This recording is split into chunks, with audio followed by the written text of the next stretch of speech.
ಹೃದಯ ಮೀಟಿದಾಗ ಶ್ರುತಿಯು ಕೂಡಿದಾಗ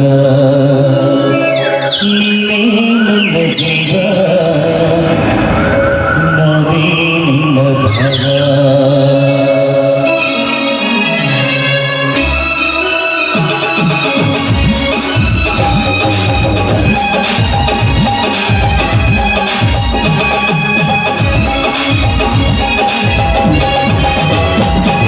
ಹೃದಯ ಮೀಟಿದಾಗ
ನೀವು ಇಲ್ಲಿದ್ದೀರಾ?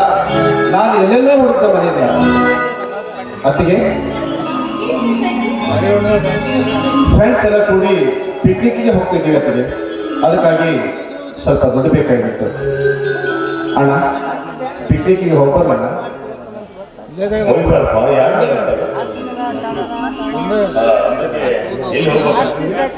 ಅಣ್ಣ ಅದು ಹಿಲ್ ಸ್ಟೇಷನ್ಗೆ ಹೋಗ್ಬೇಕಾಗ್ತದೆ.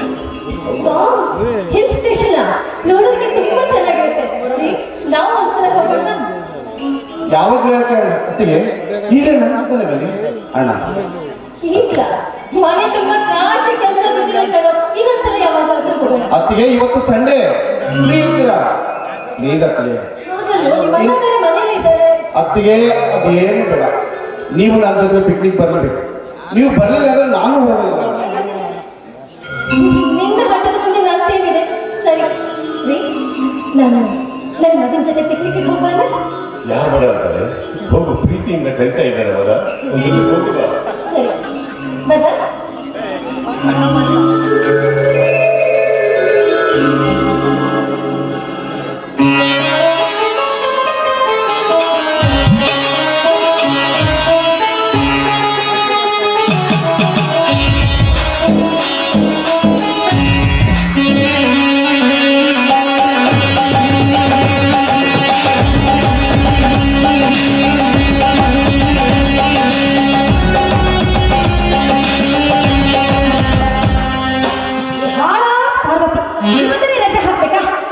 ಮನೆಯಲ್ಲಿ ಬಟ್ಟೆ ಪಾತ್ರೆ ಎಲ್ಲ ಹಾಗೆ ಬಿಟ್ಟು ಇದನ್ನೆಲ್ಲ ಯಾವಾಗ ಕ್ಲೀನ್ ಮಾಡ್ಬೇಕು? ಅಲ್ಲ ಅಪ್ಪ ಈಗ ಹೊರಗಡೆ ಬಂದು ನೀವು ಹೋಗಬೇಕಾಯ್ತು. ನೋಡು, ಇವತ್ತೊಂದು ದಿನ ಏನೋ ರಜೆ ಸಿಕ್ಕಿದೆ ಅಂತ ಅಪ್ಪ ಹಾಯಾಗಿ ಮನೇಲಿ ಇರ್ಬೇಕು ಅಂದ್ರೆ ಈ ಕಾರು ಇದ್ದಾಳಲ್ಲ, ಕೆಲಸಕ್ಕೆ ರಜೆ ಹಾಕಿದ್ದಾಳ. ಪಾಪ ಅಡಿಗೆ ಕೆಲಸ ಎಲ್ಲ ಅವ್ರಿಗೆ ಬಿಟ್ಬಿಟ್ಟಿದೆ. ಹೀಗಾಗಿ ನಾನು ಅವ್ರಿಗೆ ಹೆಲ್ಪ್ ಮಾಡ್ತಾ ಇದ್ದೆ. ಅಕ್ಕ ಕಾಣಿಸ್ತಾನ ಇಲ್ಲ ಏನ್ ಹೋದ್ರು? ನನ್ನ ತಮ್ಮನ ಏನ್ ಹೇಳ್ತಾ ಇದ್ರ? ನಿಮ್ಮ ನನ್ನ ಗಂಡನ ಜೊತೆ ನಿಮ್ಮ ಹೆಂಡತಿ ಪಿಕ್ನಿಕ್ಗೆ ಹೋದ? ಅಂದ್ರೆ ನೀವು ಅವ್ರನ್ನ ಹೋಗೋದಕ್ಕೆ ಬಿಟ್ಬಿಟ್ರ? ಕೇಳಿದ್ರೆ ಹೋಗ್ಬೇಕು ಅಂತ ಹೇಳಿದ್ರು. ಬಾಬಾ, ಇದೇ ಏನೋ ಒಂದು ಪ್ರಶ್ನೆ ಕೇಳ್ತೀನಿ, ದಯವಿಟ್ಟು ಅಂತ ಹೇಳ್ತೀರಾ? ನಿಮ್ಮ ತಮ್ಮನ ಹೆಂಡತಿ ನಾನು ಅಥವಾ ನಿಮ್ಮ ಹೆಂಡತಿಗಳು? ತಿಳಿದೇ ಕೇಳ್ತಾ ಇದ್ದೀನಿ, ದಯವಿಟ್ಟು ಬೇಜಾರು ಮಾಡ್ಕೋಬೇಕು. ಮನೆಯಲ್ಲಿ ಕೈ ಹಿಡಿದ ಹೆಂಡತಿ ಇರ್ಬೇಕಾದ್ರೆ ನನ್ನ ಗಂಡ ನಿಮ್ಮ ಹೆಂಡತಿ ಜೊತೆ ಪಿಕ್ನಿಕ್ಗೆ ಹೋದ್ರು ಅಂದ್ರೆ ನನಗೆ ಚಿತ್ರ ಅನಿಸ್ತಾ ಇದೆ.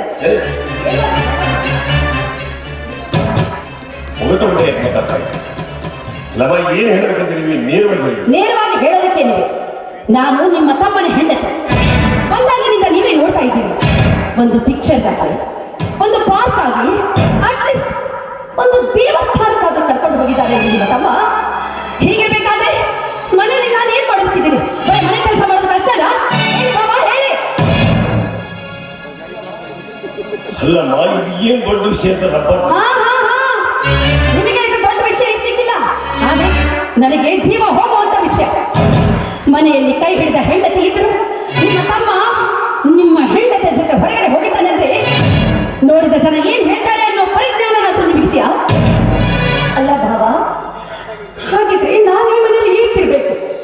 ಈ ಮನೆಯಲ್ಲಿ ಕಸ ಮೊಸರೆ ಮಾಡ್ಕೊಂಡು ಬಿದ್ದಿರೋದಕ್ಕೆ ನಾನು ನನ್ನ ಗಂಡನ ಜೊತೆ ಹೊರಗಡೆ ಸುತ್ತಾಡ್ಕೊಂಡು ಬರೋದಕ್ಕೆ ನಿಮ್ಮ ಹೆಂಡತಿ. ಸರಿ, ಹಾಗಾದ್ರೆ ಇನ್ನೇಕ ತಡ ಅವನು ಹೇಗೆ ಹೊರಗಡೆ ಹೋಗಿ ಎಂಜಾಯ್ ಮಾಡ್ತಾ ಇದ್ದಾರೋ. ಈಗ ಸದ್ಯ ಮನೆಯಲ್ಲಿ ಯಾರು ಇಲ್ಲ, ನಾವು ಎಂಜಾಯ್ ಮಾಡ್ಬೋದಲ್ಲ. ಎಷ್ಟೇ ಆಗಲಿ ಗಂಡನಿದ್ದು ಇಲ್ಲದಂತೆ ಇರುವ ನಾನು, ಇನ್ನು ನೀವು ನಿಮ್ಮ ಹೆಂಡತಿಯನ್ನು ನನ್ನ ಗಂಡನ ಜೊತೆ ಹೊರಗಡೆ ತಿರುಗಲು ಸುತ್ತಿಟ್ಟಿದ್ದೀರಾ. ಏನು ಮಾತಾಡ್ತೀನಿ? ಹೊರಗಡೆ ಹೋದರೂ ಬೇರೆ ಯಾರು ಅಲ್ಲ, ಹತ್ತಿಗೆ ವೈದ್ಯನ ನನ್ನ ತಮ್ಮ ಕಡೆ. ನೀನು ಅನುಮಾನ ಪಟ್ಟರೆ ಅಪರಾಧ ಖಂಡಿತ. ಅದು ನಿಜಾನೇ. ಇದ್ದದ್ದು ಇದ್ದ ಹಾಗೆ ಮಾತಾಡಿದ್ರೆ ಸಿಟ್ಟು ಬರುವುದು ಸ್ವಾಭಾವಿಕ. ನೀವ್ಯಾರು? ಈ ಊರಿಗೆ ನ್ಯಾಯ ಹೇಳುವ ನ್ಯಾಯವಂತರು. ನಿಮ್ಮ ಮನೆಯಲ್ಲಿ ಈ ರೀತಿ ಅನ್ಯಾಯ ನಡೆದಿರಬೇಕಾದ್ರೆ ಇನ್ನು ಉಳಿದ ಜನಕ್ಕೆ ನೀವೇನ್ರಿ ನ್ಯಾಯ ತೀರ್ಮಾನ ಮಾಡ್ತೀರಾ? ನನ್ನದು ಬಿಡ್ರಿ, ನಿಮ್ಮ ತಮ್ಮ ನಿಮ್ಮ ಹೆಂಡತಿ ಈ ರೀತಿ ಲಲ್ಲ ಹೊಡಿತ ಈ ಸಮಾಜ ಏನನ್ನುತ್ತೆ ಅನ್ನೋ ಪರಿಜ್ಞಾನನಾದ್ರೂ ನಿಮಗಿದೆಯಾ? ಹವ, ನಿಮಗೊಂದು ಮಾತು ಹೇಳ್ತೀನಿ, ಚೆನ್ನಾಗಿ ನೆನಪಿನಲ್ಲಿ ಇಟ್ಕೊಳ್ಳಿ. ಇದು ಇಂದಿನ ಕಥೆಯಲ್ಲ. ಕಾಲೇಜ್ ದಿನದಿಂದಲೇ ಇವರ ಪ್ರೇಮ ಕಥೆ ಶುರುವಾಗಿತ್ತು. ಅದೆಲ್ಲ ಇಲ್ಲಿ ನಿಮ್ಮ ಹೆಂಡತಿಗೆ ಲಕ್ಷ ನೌಕರಿ ಸಿಕ್ಕಲ್ಲ, ಅದೇನು ಅವರ ಸ್ವಂತದಿಂದ ಸಿಕ್ಕಿತು ಅಥವಾ ಯಾರಾದ್ರೂ ರೆಕಮೆಂಡೇಶನ್ ಮೇಲೆ ಗೊತ್ತಿಲ್ಲ ಅಲ್ವಾ? ನಿಮ್ಮ ತಮ್ಮ ಆ ಕೆಲಸ ಅವರಿಗೆ ಸಿಗೋದಕ್ಕಾಗಿ 25 ಲಕ್ಷ ರೂಪಾಯಿನ ಲಂಚವಾಗಿ ಕೊಟ್ಟಿದ್ದಾರೆ. ಈ ವಿಷಯ ನಿಮಗೆ ಗೊತ್ತಿಲ್ಲ ಅಲ್ಲ? ನಿಮ್ಮ ತಮ್ಮ ಹೇಗ್ರಿ ನಿಮ್ಮ ಮುಂದೆ ಕೇಳ್ತಾನೆ. ತಾನು ಪ್ರೀತಿಸ್ತಾ ಇರೋ ಹುಡುಗಿನ ಹೊರಗಡೆ ಎಲ್ಲಾದ್ರೂ ಮದುವೆ ಮಾಡಿಕೊಟ್ರೆ ಎಲ್ಲಿ ತಮ್ಮ ಪ್ರಣಯಕ್ಕೆ ಆತಂಕವಾಗುತ್ತದೆಯೋ ಅಂತ ತಿಳಿದು ಅವಳನ್ನ ನಿಮ್ಮ ಕೊರಳಿಗೆ ಕಟ್ಟಿದ್ದಾರೆ. ಅವರಿಬ್ಬರ ಪ್ರೇಮ ಸಲ್ಲಾಪಕ್ಕೆ ಕದ್ದು ಮುಚ್ಚಿ ಪ್ರಣಯ ಮಾಡಲು ಯಾವ ಅಡೆತಡೆಗಳಲ್ಲೂ ಇರಲಿಲ್ಲ. ಹೀಗಾಗಿ ಬಾಬಾ, ನನ್ನದೇನಿದೆ ಚಿಕ್ಕಂದಿನಿಂದ ನೋವು, ಸಂಕಟ, ಅಪಮಾನಗಳನ್ನೇ ಬೆಳೆದು ಬಂದವರು. ಇದೆಲ್ಲ ನನಗೆ ರೂಢಿ ಆಗ್ಬಿಟ್ಟಿದೆ ಬಾಬಾ. ನಾನು ಅನ್ಕೊಳ್ಳೋದಿಲ್ಲ, ಆದ್ರೆ ನಿಮ್ಮ ಬಗ್ಗೆ ನನಗೆ ತುಂಬಾ ವ್ಯಥೆ ಆಗ್ತಿದೆ ಬಾಬಾ. ನಾನು ಈ ಬದಿಗೆ ಬರ್ತಾಗಿನಿಲ್ಲ, ನಾನು ಯಾರ ಪ್ರೀತಿಗೂ ಕಾಣಲಿಲ್ಲ. ಆದ್ರೆ ನೀವು ನನ್ನ ತಂದೆಗಿಂತ ಹೆಚ್ಚಾಗಿ ಪ್ರೀತಿ ಕರುಣೆ ಮಮತೆ ಅದಕ್ಕಾಗಿ ಹೇಳ್ತೇನೆ. ಚಿಕ್ಕವಳು ತಿಳಿದೆ ಬಂದವರು ಮಾತನಾಡಿದೆ, ದಯವಿಟ್ಟು ನನ್ನ ಕ್ಷಮಿಸಿ. ಇದ್ದ ವಿಷಯವನ್ನು ಇದ್ದಂತೆ ಹೇಳ್ತೀನಿ, ಇದಕ್ಕೆ ಯಾವ ರೀತಿ ಕ್ರಮ ಕೈಗೊಳ್ತೀರೋ ನಿಮಗೆ ಬಿಟ್ಟ ವಿಷಯ.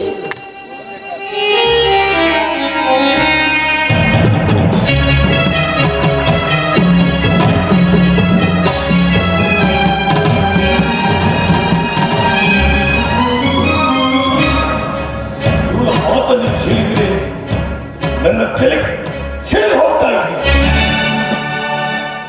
ಈ ಮನೆಯಲ್ಲಿ ಏನ್ ಆಗ್ತಾ ಇದೆ? ಇವಳು ಹೇಳಿದ್ದನ್ನು ನಂಬಬೇಕಾ ಅಥವಾ ನನ್ನ ಹೆಂಡತಿ ತಮ್ಮ?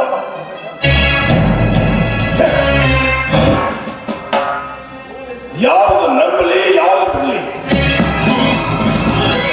ಹೂವೆಂದು ನಂಬಿದ್ದು ಹಾವಾಯಿತು. ಇದಕ್ಕೆಲ್ಲ ಇವರ ಮಾತನ್ನು ಹೇಳ್ತಾ ಇದ್ದಾಳಲ್ಲ, ಸರಿ. ಆದರೆ ಪ್ರದರ್ಶಕರನ್ನು ಸಾಕ್ಷಿ ಬೇಕಲ್ಲ, ಸಾಕ್ಷಿ ಇಲ್ಲದೆ ಇದನ್ನು ಹೇಗೆ ನಂಬಲಿ?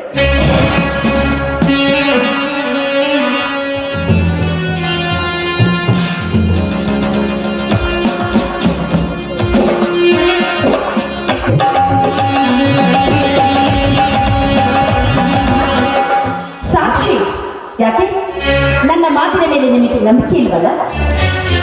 ತಗೊಳ್ಳಿ. ನಿಮಗೆ ಬೇಕಾದ ಸಾಕ್ಷಿ ಇದರಲ್ಲಿದೆ. ಆಗಲಾದರೂ ನೀವು ನನ್ನ ಮಾತು ನಂಬಿಕೆನಲ್ಲ?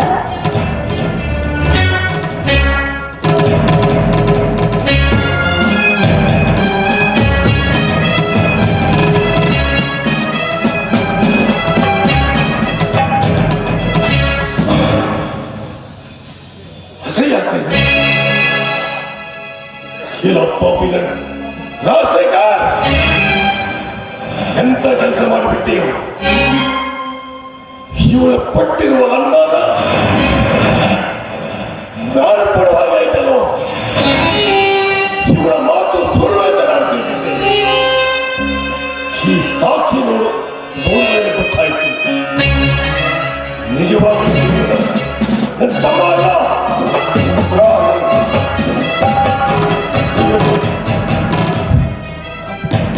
ನೋಡ್ತಾ ಇದ್ರೆ ಏನ್ ಮಾಡ್ಬೇಕು ಏನಿಲ್ಲ ಅಂತ ಕೇಳ್ತಾ ಇಲ್ಲ. ಈ ಧರ್ಮಾಂತರ ಮೆಡಿಕಲ್ನಲ್ಲಿ ವ್ಯಭಿಚಾರ ನಡೀತಾ ಇದೆ ಅಂದ್ರೆ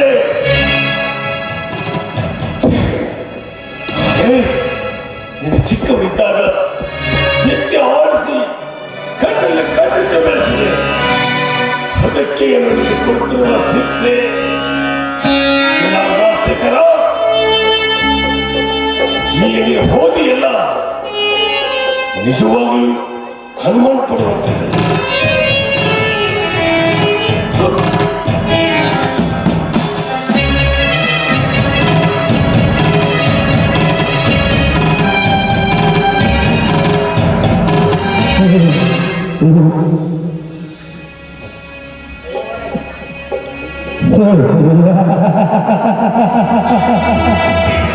ಕಷ್ಟ ಬಂದಾಗ ಮಾತ್ರ ದೈವ ನೆನಪಾಗುತ್ತಿದೆ ಯಾಕಂದ ಗುಣಶೇಖರ. ಅಂದೇ ದೈವವಾಣಿ ನನಗೆ ಎಚ್ಚರಿಸಿತು. ಈ ಮನೆಯ ಹಿರಿಯ ಮಗ ಬ್ರಹ್ಮಚಾರಿ ಒತ್ತು ಪಾಲಿಸಬೇಕೆಂದು. ಆದರೆ ನೀನು ಮಾಡಿದ್ದೇನೆ ತಮ್ಮನ ಮಾತಿಗೆ ಮರುವಾಗಿ ಮದುವೆ ಮಾಡಿಕೊಂಡೆ.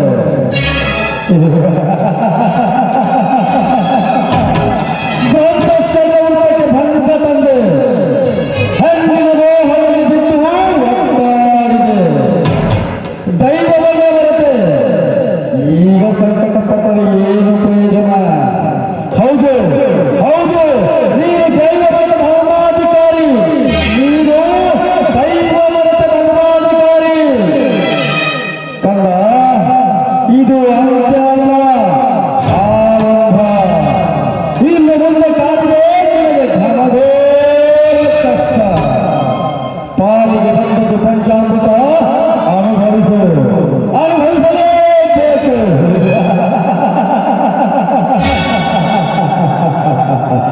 ಹೌದು ಹೌದು, ದೈವಭಕ್ತ ಧರ್ಮಾಧಿಕಾರಿ ಆದರೆ ಎಚ್ಚರಿಕೊಂಡಾಗ ಎಚ್ಚೆತ್ತುಕೊಂಡಿದ್ದರೆ ಈ ಪರಿಸ್ಥಿತಿ ಬರುತ್ತಿರಲಿಲ್ಲ. ಎಲ್ಲರ ನಿನ್ನನ್ನು ನಂಬಿದ್ದೇನೆ.